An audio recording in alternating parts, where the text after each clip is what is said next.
जाने के मूड में नहीं हूँ। किसी का फोन आया ऑफिस से तो बोल देना कि मैं घर पर नहीं हूँ, किसी जरूरी काम से गांव गया हूँ। ठीक है, मैं चला सुने, बाकी मैं संभाल लूंगा। ममता बेचारी, जैसा नाम वैसा ही नेचर। ना कभी झूठ बोला, ना फरेब, ना किसी से चालाकी की, ना किसी की पंचायत। सुन लेती है पति की बात और फिर कुछ देर बाद फोन आता है। हेलो, कौन? मैं सुनील का बॉस बोल रहा हूँ। दफ्तर में इतना काम पड़ा है, अभी तक ऑफिस नहीं आया। वो क्या कर रहा है? फोन दीजिए उसे। जी वो तो सो रहे हैं। कह रहे हैं कि आज गर्मी बहुत है तो घर के मजे लेंगे। बॉस को बीवी की बात पर गुस्सा आ जाता है। तो उसे बोल दीजिएगा कि अब घर में गर्मी के ही मजे ले, कोई जरूरत नहीं है यहाँ आने की। ये बोलकर बॉस फोन रख देता है। ममता सारी बात सुनील को बता देती है। न जाने किस बेवकूफ से पाला पड़ा है, समझ नहीं आता। तुम्हारे कारण मेरी नौकरी चली गई। अरे झूठ बोलने में क्या जा रहा था तुम्हारा? ममता को समझ में नहीं आ रहा था कि उसकी खता क्या थी। अरे जो है वही तो बोला। फिर एक रोज, बहू, अरे बहू, कहाँ है तेरा पति? इस महीने घर के खर्चे के पैसे भी नहीं भेजे। क्यों? माँ बाप की फिक्र खत्म हो गई है क्या उसे? बाई लागू माँ जी, वो ये बोल रहे थे कि माँ को क्या है, घर का राशन, खेत का पैसा, मवेशी का दूध, फिर भी न जाने क्यों मेरे सर पर भार देकर बैठी है। तभी सुनील ममता के मुंह पर हाथ रख देता है। क्या रे कलमुहे, हटा बहू के मुंह से हाथ। अरे क्या क्या बोलता है तू? वो तो इसके झूठ बोलने की आदत नहीं है, इसलिए पता चल रहा है। देख मेरी सास कितनी शरीफ है। हाँ? तेरी माँ तो मोहल्ले की बदमाश है ना, और तेरी सास शरीफ है। बेटा ममता को देखता है और गुस्से से बोलता है। अब खड़ी खड़ी देख क्या रही हो? और भी कुछ कहना है क्या? माँ आई है ना, जाकर छाछ ले आ ठंडी वाली। ममता अंदर चली जाती है। माँ, इसके सच बोलने की आदत के कारण मेरी नौकरी जाते जाते रह गई। वो तो मैंने अगले दिन जाकर पैर पकड़ लिए मालिक के, नहीं तो। सब जानता है बहू की आदत नहीं है झूठ बोलने की, तो तू शांत क्यों नहीं रहता? क्यों उसे झूठ बोलने को बोलता है? फिर एक रोज, बहू, जा अपनी पड़ोसन के पास और उससे बोल कि वो लाल वाली साड़ी जो उसने नए साल की पार्टी में पहनी थी, तुझे वो चाहिए। ना माँ जी, मुझे नहीं चाहिए। वैसे भी कल जिस शादी में जाना है ना, वहाँ के लिए तो मेरे पास काली साड़ी है। सास सर पर हाथ रखकर, अरे बुद्धू, मुझे चाहिए साड़ी। वैसे भी तुम लोगों में तो साड़ी का लेन देन चलता है ना, तेरी भी तो उसने पहनी थी ना। हाँ माँ जी, वो क्या है ना, हम दोनों के कपड़े एक दूसरे को आ जाते हैं। मैं ले आती हूँ आपके लिए साड़ी। बहू पड़ोसन के पास जाती है। कैसी हो निर्मला, तेरी लाल साड़ी चाहिए थी। क्यों?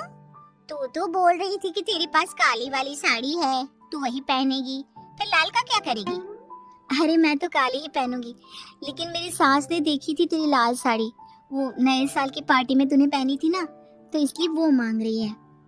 ये सुनकर पड़ोसन थोड़ा परेशान हो जाती है। देख ममता, तेरे लिए तो मैं एक बार को साड़ी दे भी देती, लेकिन तेरी सास के लिए नहीं। वो क्या है ना, तू तो जानती है कितनी गंदी आदत है तेरी सास की। खाया पिया सब कपड़े पर ही पोंछ देती है।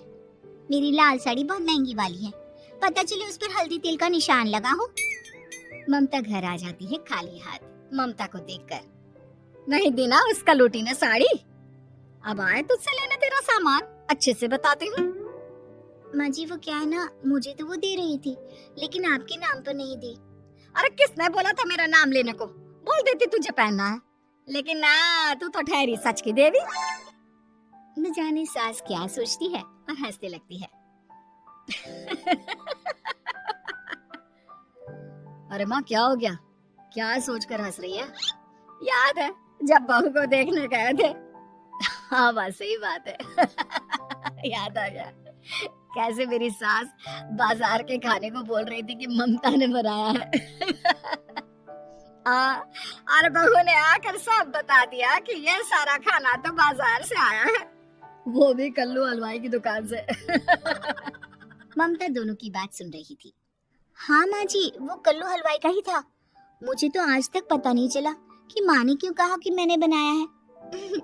खैर, मैं तैयार होती हूँ, शादी में जाना है ना। पूरा परिवार शादी में जाता है, जहाँ खाना वाना खाकर सभी बैठे होते हैं कि एक औरत ममता की सास से कहती है, क्या बात है बहन जी, मेरी आपकी बात हुई थी तो आप तो बोल रही थी कि लाल साड़ी पहनने वाली है, तो मैंने ये काली पहन ली। पता होता कि आप लाल नहीं पहन रही हैं तो मैं ही अपनी लाल पहनाती। अच्छा जी, तो इस फिर भी आज ऐसा लग रहा है कि ठीक से तैयार नहीं हुई मैं। तभी आ जाती है हमारी सच्ची बहू ममता बहू। आंटी जी वो क्या है ना, पड़ोसन की लाल साड़ी माँ जी को पहननी थी, लेकिन आप तो जानती है माँ जी की आदत, सारा खाया पिया कपड़ों पर ही पोंछ देती है, तो उसने साड़ी देने से ना ऐन वक्त पर मना कर दिया, तो अब इन्होंने ना मेरी साड़ी पहनी है। औरत ममता की सास को घूरती है। अरे मांग कर ही साड़ी पहननी थी क्या? हम जैसे तो खुद की ही साड़ी पहनते हैं, चलो चलते हैं। सास का गुस्सा अब ममता पर फूट पड़ता है। अरे क्या जरूरत थी, क्या जरूरत थी ये बात सबसे कहने की? अरे घर की इज्जत का कोई ख्याल है कि नहीं तुझे? हाँ, मैंने क्या बोल दिया माँ जी? मुझे क्यों डांट रही हैं? मेरी गलती क्या है? ममता को रोता देख सुनील आ जाता है। अरे माँ क्या हो गया? पता है ना शादी का माहौल है। सास सारी बात बेटे को बता देती है। देख रहा है तेरी बहू का हाल। अरे इस लड़की को तो ये भी नहीं पता कि कब कहाँ क्या कैसे बोलना है। अरे लेकर जा इसे यहाँ से। सभी घर आ जाते हैं। सास का मुंह तो फुला ही रहता है कि एक दिन। चलो बेटा, बहुत दिन तुम लोगों के साथ रह ली, अब चलो। वैसे भी ऐसी बहू के साथ समय कैसे कटे जो ना झूठ बोलती है ना लोगों की चुगली करती है। अरे गाँव में ही ठीक हूँ मैं, कम से कम 4 घर की खबर तो मिलती रहती है, वो भी मसाला डालकर। कैसी बात कर रही है माँ? अभी तो आई है, रह जाना, कितना अच्छा लगता है तेरे रहने से घर। तभी ममता आ जाती है। अच्छा लगता है, लेकिन आप तो बोल रहे थे कि न जाने कब तक रुकेगी, जाने का नाम ही नहीं ले रही। जाए तो कम से कम घर में थोड़ा सा फ्री सा तो फील करूं, यही बोल रहे थे कल माँ जी आपके लिए। सास बेटे को देखती है लेकिन क्या कहती बेचारी, जब अपना ही सिक्का खोटा हो। चली जाती है चुपचाप गांव। फिर एक रोज घर की घंटी बजती है। सामने खड़ा होता है सुनील का बॉस। सुनील है क्या घर में? वो क्या ना, मैं यहाँ से गुजर रहा था तो सोचा थोड़ा ऑफिस का काम डिस्कस कर लूं। ममता कुछ कहती कि तभी वहां सुनील आ जाता है। अरे बॉस आप आइए आइए।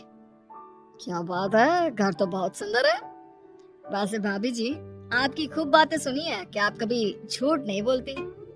ये तो पता नहीं, लेकिन हमेशा सर कुछ न कुछ ऐसा बोल देती हूँ जिससे परेशानी हो जाती है। मैं ऐसा नहीं चाहती, लेकिन क्या करूँ। खैर बॉस कुछ देर रुकता है, काम की बात होती है। ममता के साथ सब चाय पीते हैं और जैसे ही बॉस जाने को मुड़ता है कि क्या जी, कितने नेक इंसान है, फालतू ही आप खड़ूस और निकम्मा बोलते हैं इन बॉस को। अब क्या, बॉस के कान तक खुद के लिए अनमोल वचन पड़ जाते हैं। और फिर ओह, तो ये बात है। और क्या कहता है ये? अरे बॉस, आप भी किसकी बात पर विश्वास कर रहे हैं? अरे इसे तो ये भी नहीं पता कि आलू प्याज कहाँ रखा है। अरे ये क्या जाने क्या बोलना है क्या नहीं बोलना है। मतलब जो मुंह में आ रहा है बोले जा रहा है। भाभी जी आप बताइए। नहीं बॉस, लग रहा है कि कुछ गलत बोल गई मैं। वैसे ये सिर्फ इतना ही बोलते हैं कि आप में कोई टैलेंट है ही नहीं, आपकी नौकरी इन्हीं के कारण तो बची हुई है। अरे बस कर ले अम्मा, अब क्या गरमा कर मारेगी, बड़ी मुश्किल से तो नौकरी बची थी मेरी। सही कहा, बची थी लेकिन अब निकल गई। तेरे टैलेंट के भरोसे चल रही है ना मेरी नौकरी, अब देख तू। अच्छा, तो आप भी यही मानते हैं? वैसे ये बात तो है, सुनील काफी टैलेंटेड है। बस चला जाता है। सुनील सिर पकड़कर बैठ जाता है। माना सच बोलना एक अच्छी आदत है, लेकिन ममता आज का समय ऐसा नहीं है। तुझे थोड़ा सा समाज को देखकर खुद को बदलना होगा, समझी? जी मुझे तो पता ही नहीं चलता कि मैं क्या गलत कर रही हूँ। यकीन मानिए मैं जानबूझकर नहीं करती। सुनील सोच लेता है कि वो किसी न किसी तरह अपनी बीवी के इस भोलेपन का इलाज करके रहेगा, लेकिन सवाल ये कि कैसे का जवाब अब मिल जाता है। और फिर एक रोज ममता की माँ आती है। ममता, तुझे तो पता है तेरे पापा का काम ठीक नहीं चल रहा है, कुछ पैसों की जरूरत थी, तेरे पास हो तो मदद कर दे बेटा। ममता माँ को घर खर्चे से बचाए पैसे दे देती है। पैसे देने के बाद सुनील आ जाता है। अरे सासू माँ, आज यहाँ कैसे आना हुआ? नहीं बेटा, वो ममता की याद आ रही थी ना तो आ गई। वो क्या है ना, पता है पापा का काम ठीक नहीं चल रहा है तो माँ कुछ पैसे लेने आई थी। क्या? यहाँ क्या पैसे का पेड़ उगा है? अरे कौन सी माँ अपनी बेटी के ससुराल का खाती है? कोई जरूरत नहीं है पैसे देने की। वापस कर दो माँ जी पैसे और निकलो यहाँ से। आगे से यहाँ पैसे लेने नहीं आना। सुनील ये बोलकर निकल जाता है। उसके जाने के बाद, बेटा ममता, तूने मेरी बेइज्जती कराने के लिए यहाँ बुलाया था क्या? अरे छोटा सा झूठ बोल देती तो तेरी माँ की इज्जत बच जाती, लेकिन चलती हूँ मैं। सास बाहर जाकर बाहर खड़े सुनील से कहती है, तेरे कहने पर बेटा हमने ये नाटक तो खेल लिया, लेकिन उसका क्या असर होता है ये नहीं पता। थोड़ी देर बाद सुनील घर आता है। देखिए, मुझे मेरी गलती का एहसास हो गया है। मैं समझ गई हूँ कि सच कितना सच होता है और उसकी कीमत आज के समय में बहुत बड़ी है। माफ करना, मैं आज से सच कभी नहीं बोलूंगी। क्या? कभी नहीं? फिर क्या, दोनों मियाँ बीवी खुश रहने लगते हैं क्योंकि बीवी को थोड़ी सी झूठ की आदत हो जाती है।